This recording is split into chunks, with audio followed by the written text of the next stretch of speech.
Assalamualaikum warahmatullahi wabarakatuh.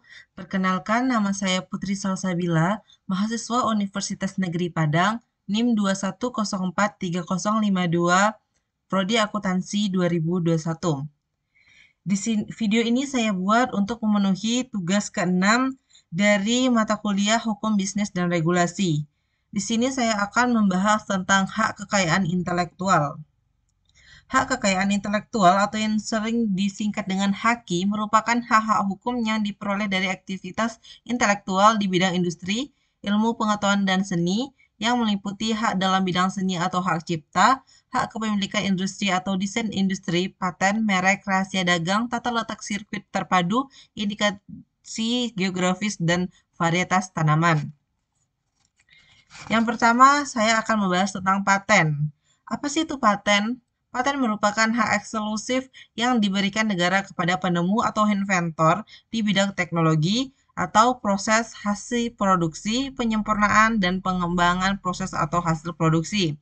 Selama waktu tertentu, melaksanakan sendiri invensinya atau memberi persetujuan kepada orang lain untuk melaksanakannya. Pemegang paten adalah penemu sebagai pemilik paten. Jadi orang yang menemukan sesuatu yang baru itu yaitu adalah yang si pemegang paten. Pemegang paten adalah yang pertama penemu sebagai pemilik paten, yang kedua penerima hak dari pemilik paten, yang ketiga penerima lebih lanjut dari penerima hak. Yang kedua, penemu yang dapat diberikan paten. Yang pertama, penemuan baru. Yang kedua, mengandung langkah inventif. Yang ketiga, dapat diterapkan dalam bidang industri. Lalu, penemuan yang tidak dapat diberikan paten. Yang pertama, proses atau hasil produksi yang bertentangan dengan undang-undang, ketertiban umum, agama, dan kesusilaan. Yang kedua, metode pemeriksaan, perawatan, pengobatan, dan pembedahan.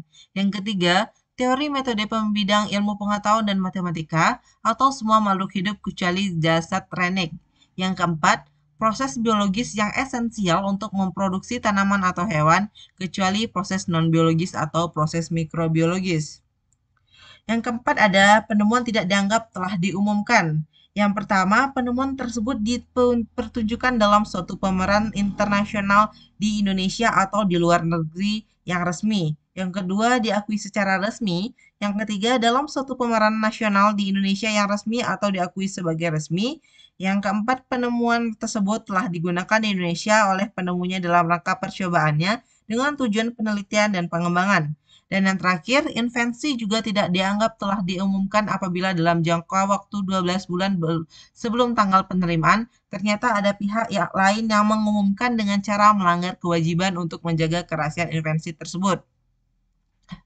Lalu jangka waktu paten. Yang pertama, paten diberikan untuk jangka waktu 20 tahun sejak tanggal penerimaan dan tidak dapat diperpanjang lagi sesuai pada pasal 8 Undang-Undang Nomor 14 Tahun 2001. Yang kedua, untuk paten sederhana jangka waktunya adalah 10 tahun sejak tanggal penerimaan dan tidak dapat diperpanjang lagi sesuai pada Undang-Undang Nomor 14 Tahun 2001 Pasal 9. Lalu ada pengalian dan lisensi paten. Paten dapat dialihkan dengan syarat-syarat tertentu. Lalu lisensi paten juga dapat dialihkan dengan mengikuti ketentuan undang-undang. Pembatalan paten. Ketentuan pembatalan paten yang pertama, batal demi hukum apabila pemegang paten tidak membayar biaya tahunan. Yang kedua, batal atas permohonan pemegang paten. Yang ketiga, batal karena gugatan. Yang keempat, akibat pembatalan paten menghapuskan segala akibat hukum yang berkaitan dengan paten dan hal-hal lain yang berasal dari paten tersebut. Lanjut ada merek. Apa sih itu merek? Merek merupakan tanda berupa gambar, susunan warna, nama, kata, huruf-huruf, angka-angka, atau kombinasi dari unsur-unsur tersebut yang memiliki daya pembeda dan digunakan dalam kegiatan perdagangan barang atau jasa. Hak merek merupakan hak eksklusif yang diberikan kepada pemilik merek yang terdaftar dalam daftar umum merek untuk jangka waktu tertentu memakai sendiri merek tersebut atau memberi izin kepada seseorang atau beberapa orang secara bersama-sama atau badan hukum untuk menggunakannya. Lalu, merek tidak dapat didaftarkan bila yang pertama bertentangan dengan peraturan perundang-undangan yang berlaku moralitas agama, kesusilaan, atau ketertiban umum. Yang kedua, tidak memiliki daya pembeda. Yang ketiga, telah menjadi milik umum. Yang keempat, merupakan keterangan atau berkaitan dengan barang atau jasa yang dimohonkan pendaftarannya. Untuk langkah-langkah pendaftaran merek yang pertama yaitu ada pemeriksaan substantif. Menurut pasal 18 Undang-Undang Nomor 15 Tahun 2001 dalam waktu paling lama 30 hari terhitung sejak tanggal penerimaan pemeriksaan substantif terdapat permohonan dilakukan dan selesai dalam waktu paling lama 9 bulan. Yang kedua, pengumuman permohonan.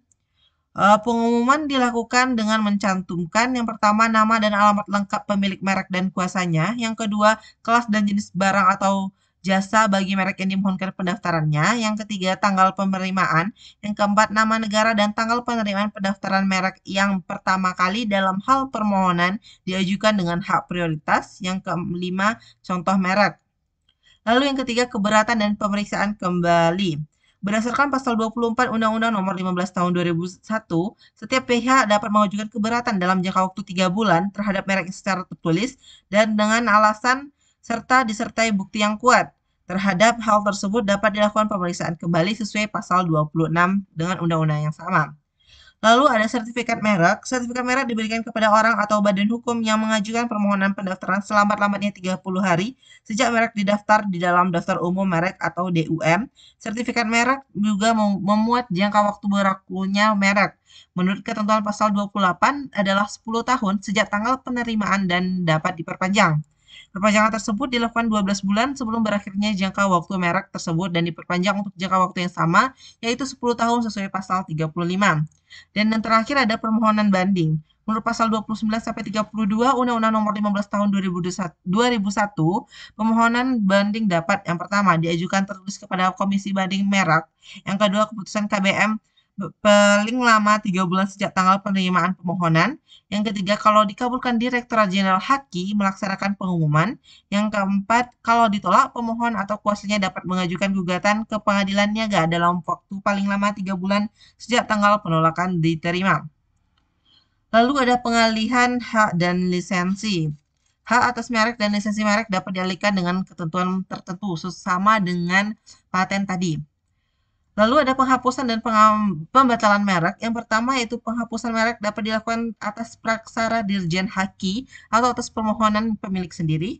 Yang kedua, gugatan pembatalan merek dapat diajukan oleh pihak yang berkepentingan atau pemilik merek yang tidak terdaftar. Lalu ada sengketa merek. Yang pertama ada gugatan.